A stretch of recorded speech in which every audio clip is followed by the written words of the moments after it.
Hi and welcome back to another video of jPlay. I am Marcus and today I want to return to Magoria and want to do a new playthrough series about Trickerion. But today I will focus on the expansion which is currently on Kickstarter and is called Dahlgaard's Academy.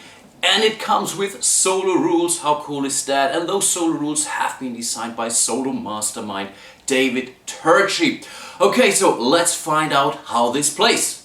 Okay, and that's part of the setup for the solo variant, Dahlgaard's Heir. This game was already a beast when you think about the base game with some of the, let's say, additional components like the dark alley down here. With the Academy expansion, this really evolved into a monster, to be honest, in respect to table space, but also in respect to the decisions you are about to take. And one of the most important new elements of Dahlgaard's Academy, the official expansion here, is the Academy board, which we are trying to renovate in order to either teach our tricks or in order to practice our tricks later on. Really a cool mechanics. On top of this, we will also be able to gather some secrets up there, which we then can assign to also a new component in this game, the Protégé. So he gets more powerful the more secrets he gets, not only in respect to action points he has, but also he can use the special abilities of those secret tiles. And of course, I will explain those as they come up. For now, it's really just another character. You start with this character right off the bat. And in order to assign a character to the Academy, the game comes with a new assignment card for the Academy. Makes sense, right? Not sure if I mentioned this, but this game is currently on Kickstarter, so you can get the base game, you can get the expansion, so check out the campaign. Of course, you will find a link in the description of this video. And of course, the usual disclaimer, some of the components you are seeing here are prototype components like this disc here for our Protégé, and I think they may look definitely more polished in the final product of the game.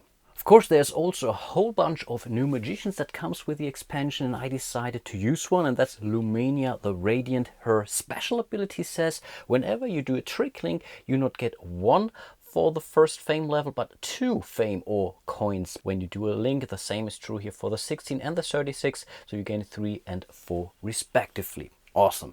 There are some minor changes in the setup, so we all start the game with 3 fame instead of 5 with the expansion, and I think each player gets 2 more coins when he or she is starting the game. Let's have a look at another component that's really the important one for the solo variant here, and that's the air board here. So we are not really using extension boards for the specialist, so they're all being placed here, basically descending from most APs to low APs here. There are some special points he may get for having, let's say, some more apprentices or characters by the end of the game. Here we have the shopping cart, here we have the 4 tricks he can always cover, a purse for the coins, a purse for the Trickerion shards, and pretty much a placeholder for his plan card, so which pretty much kind of controls the AI of this game.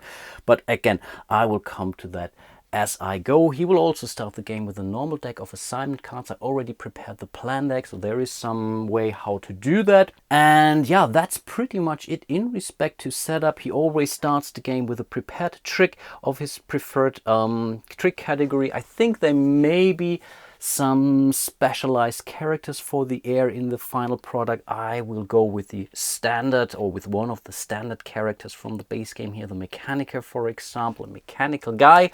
Apparently he will start the game with a living piano, and not sure if you noticed, the solo variant also comes with those setup die pretty much, which you roll right after you roll for the downtown location here. In later rounds you only roll 2 of them, but at the start of the game you roll this, and this pretty much tells you which of those action spots are blocked for any given round. Pretty cool mechanic in this case.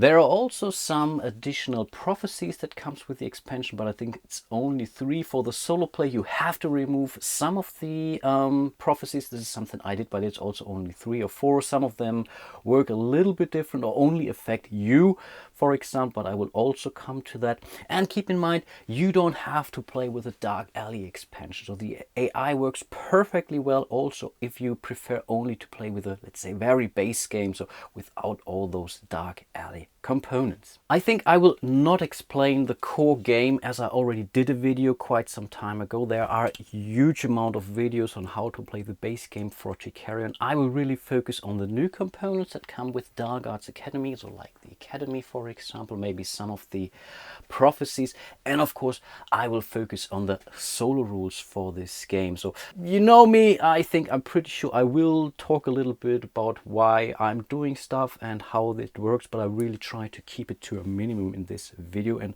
I really hope that's cool with you guys. Before we get started, let's have a closer look at our character board. I decided to go with a manager in this case, and I decided to go with cloth and metal on his special assignment slots. Keep in mind, those slots give you pretty much a +1 on all the resources that are lying on this, so that's now equals 2 cloth and 2 pieces of metal. And on top of this, I also went for a dove, and this allowed me to use the rabbit from the top hat trick. As I fulfilled the requirements during the setup, I get to place a trick marker right next on it, so I start prepared as well. And this combination also helps me to get a second trick relatively soon, I hope. Let's get started, and the first thing that we do is the assignment phase. Of course, I'm the starting player in the very first round. That's pretty much written in the rules, and I will totally go for the advertisement phase here. So I will spend 1 coin, and therefore I grab myself 2 points. The problem is Dahlgaard's always do the advertisement. It doesn't need to pay anything, though. It doesn't matter if he is on 1 or 3 in a 2-player game. He always gets 2 victory points at the start of the round, pretty much. Of course, normally you would start by rolling the dice. This is something I already did during setup pretty much, and I also set the initiative order, which I already explained. I'm the starting player in the very first round, so now we can jump into the assignment phase. And apparently I'm planning before Dahlgaard's heir would do his planning, and we can now plan it openly pretty much. I think I will do that off camera. I really need to do some thinking. I will explain why I went there when I, let's say, use the characters, but really the planning is something I will do off camera right now. We have 4 characters available. I think this guy, my apprentice, goes to the theater in order to prepare my trick there, the rabbit from the top hat, because if I do a trick link, I gain 2 fame or 2 coins because of my special ability. I will send my manager to the academy. I think I want to renovate there. My magician goes to downtown, and I think I want to get another trick, yeah. And I think my protege will go to the Dark Alley for now. There are some really tasty Dark Alley cards waiting for me. Okay, this is my assignment phase. Let's move over to the heir, and we will pretty much reveal his very first plan card. And the very first plan card is always a setup card. And this will pretty much tells you from left to right on where his characters will go. So the magician will go to the Dark Alley, his protege will move to downtown, and his engineer will move to the academy, and last but not least, his apprentice will go to the workshop. Workshop is always cool because Dahlgaard's heir will never do anything in the workshop, but I will take it anyway. Later on, there will be plan cards that also show this perform icon. Then some of his priority will change somewhat. The overall placement will always be the same, more or less always from left to right. You will jump over stuff you don't have and ignore anything or ignore any access whatsoever. So this is pretty much relatively straightforward. And you have to apologize if I will mess up some of those rules. I'm pretty sure I will mix things up, whatever, go from right to left or misinterpret some of the priority rules. I have this game, or especially the expansion, only for a couple of days. So I was only able to play it basically once before I did this on camera. There are really great guys out there like Nick, like Dave, who helped me sorting out a lot of my questions. So thank you so much for that. But yeah, I will definitely still mess up some of those things. And again, the idea is really to show you the, say, look and feel of how this solo variant actually may feel like. I don't want to win, I don't want to play everything right, really give you some, let's say, directions or show you how it could be done. I am the starting player, so I get to choose first. Of course, there are a lot of contested locations right now, and I think we don't really have a problem, I think. So I think let's start with our magician and send him to downtown. And I think I will place him onto this spot here. So now we get 3 + 1 action points. And problem is all of those action, or most of those action, would cost me 3 pretty much. And I can only spend 1 Trickerion shard to gain 1 additional action point. So it's pretty much down to 1 action I'm about to take. And I think I want to learn a new trick. I will go for the optical trick here. And of course I will go for the enchanted butterflies here. And the reason for that is I already fulfill the conditions. I have 2 pieces of cloth because of my manager here. That's awesome. Okay, let's go for this symbol. I think it's a diamond. And of course I'm not getting to prepare it right away. This only happens during the start of the game. But I basically have to send simply one of my fellows to the workshop because it only requires 1 energy in order to prepare this trick. Over to the air, and of course there are some, let's say, priorities on how he's getting to activate things. First thing is to really understand there are 2 stances he can have. One is ready and one is busy. Right now he's busy because his card didn't show the perform symbol. That's relatively easy. Later on, when he has a card that shows the perform symbol, there is still a different trigger that he needs. So it really depends on which tricks he has available. But for now, you have to know he's busy because he tries to prepare his show. And now there are, the next distinction is if he will go to contested locations first. Apparently makes sense. Right now the contested locations are the Academy and the Dark Alley because I already went to downtown, so he doesn't really care at this point in time. And then he will go through the list of priorities here. I'm pretty sure this will look much nicer in the final version of the rules. So this is really something I got from Google Documents. So downtown is already out. Next would here be the Academy. Right now he's busy, so the theater would be after all of those.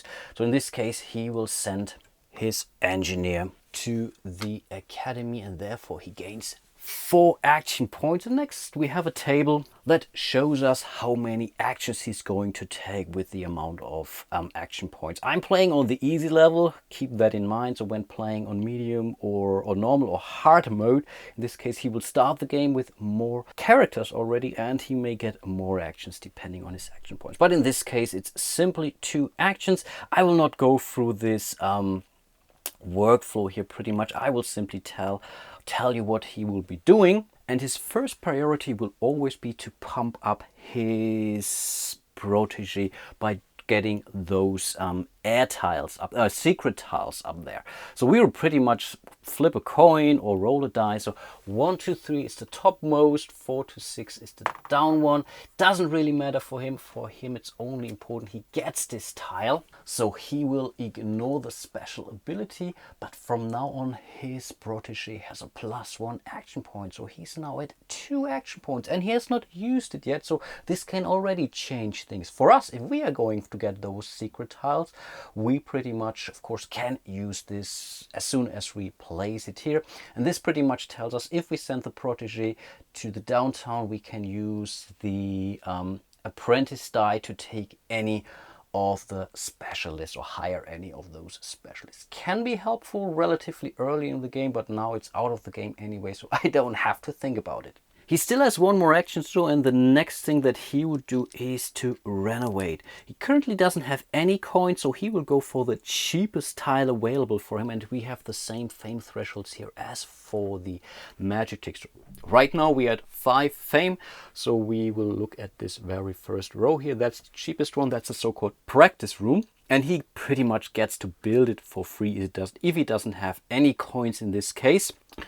So therefore he will pretty much gain 1 fame, which is not really impressive. But what's more important, he renovated this tile. So he can place now 4 of his banners next to this room, and that's 4 because you gain 4 when you renovate something during rounds 1 and 2 in this case. And whoever has the most amount of banners by the end of the game will score an additional 8 fame, I think it is. So this is really a huge deal, and 8 fame is definitely something.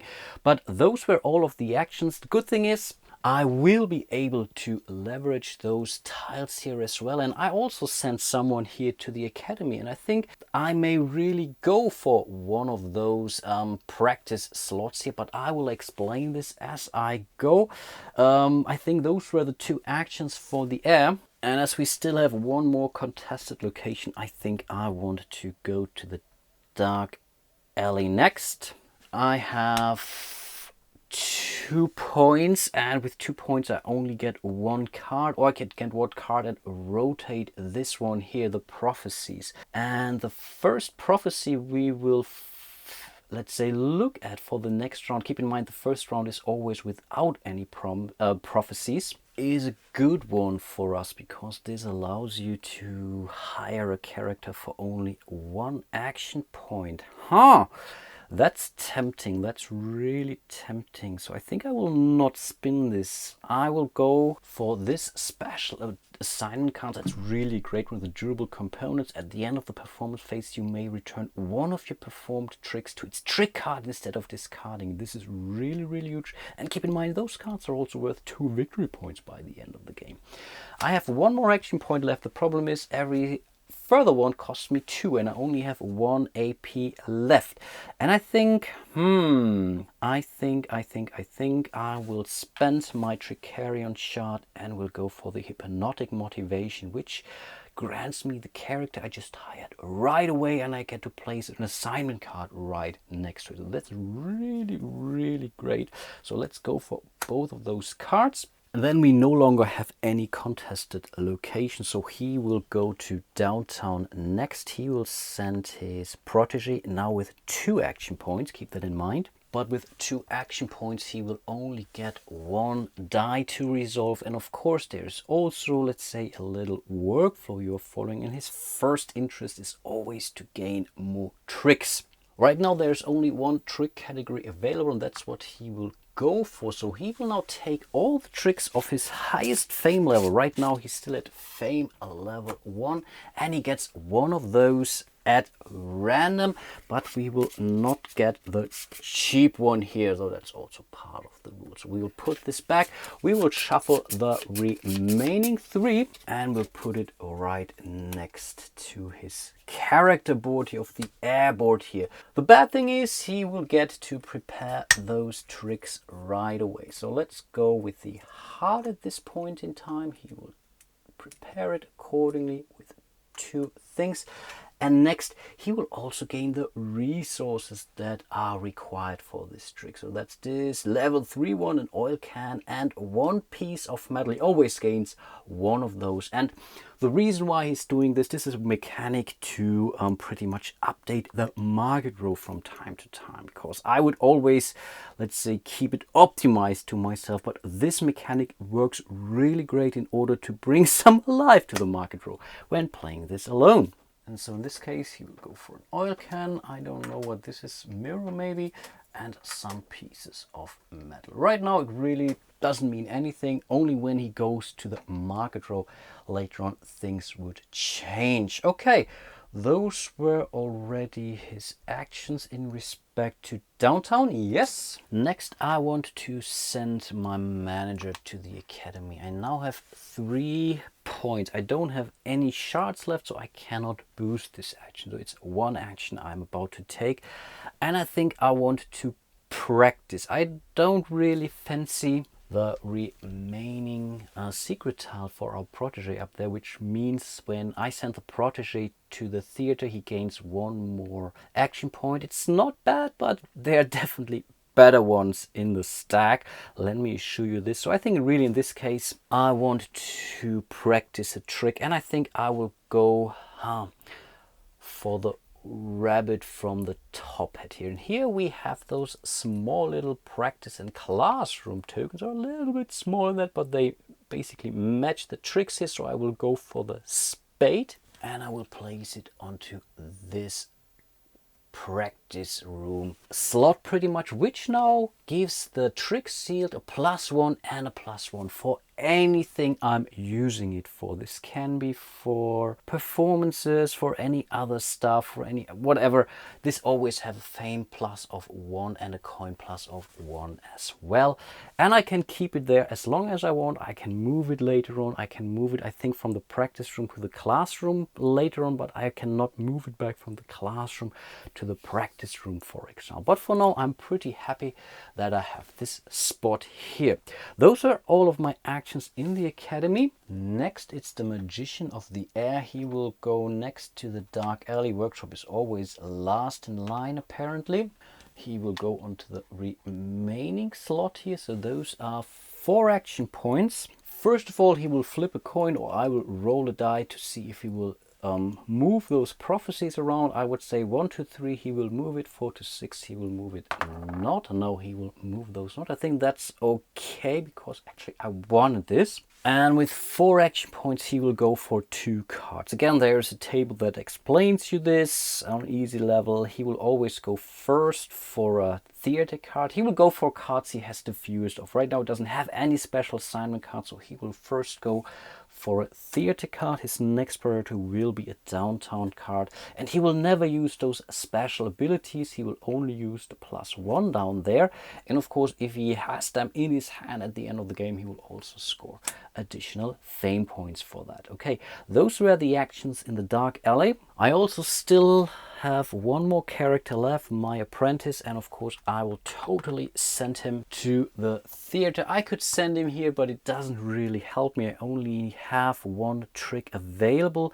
at this point in time, so it doesn't really matter. Let's send him here. So I have 2 action points for this action. Of course, I'm going to set up a trick. Right now I only have 1 trick, and that's the rabbit from the top hat. And keep in mind, that's an optical trick, and we only have 1 of those. So I have to place this eye into one of those rings. I will explain that to you in a second. Let's do that real quick. Right now there is only 1 performance card available, the Riverside Company, and the game comes with those 1 and 2 player performance cards, so I can use them for 2 or 1 player, and they have some of those pre-printed trick markers on them, though it's much easier to create tricky trick links. In this case I'm doing an optical trick, so I have to put it in one of those circles here, but of course I want to do a trick link, so pretty much an icon to an icon, so eye to eye in this case, in a circle. I created a trick link. Normally I would gain 1 fame or 1 coin for this, but because I'm Lumenia the Radiant, I get to get 2 or 2, so fame or coins. And to be honest, I think money was always a problem when I did my first solo plays, to be honest, but right now I have some more tricks, so maybe I really should go for fame instead. No, let's go for coin because I really wanted to renovate some of those rooms. So yeah, let's get for 2 coins. Those were all of my actions for this round. The Heir only has his apprentice left. He will send him to the workshop. He will not do anything there. And that's pretty much the end of the place characters phase. Next we would move into the performance phase. But not a single magician made it to the theater, so we will not see a performance this week. And then we would normally go to the end step, but of course, as we are playing with the expansion Dahlgaard's Academy, we still have another step now, which is the classroom phase. Unfortunately, we haven't build any classrooms yet, so we can skip over this. Classrooms really are a great way to give you ongoing victory points. So you place your tricks on there, you can no longer practice or perform those tricks, but you still get parts of the yield from round to round.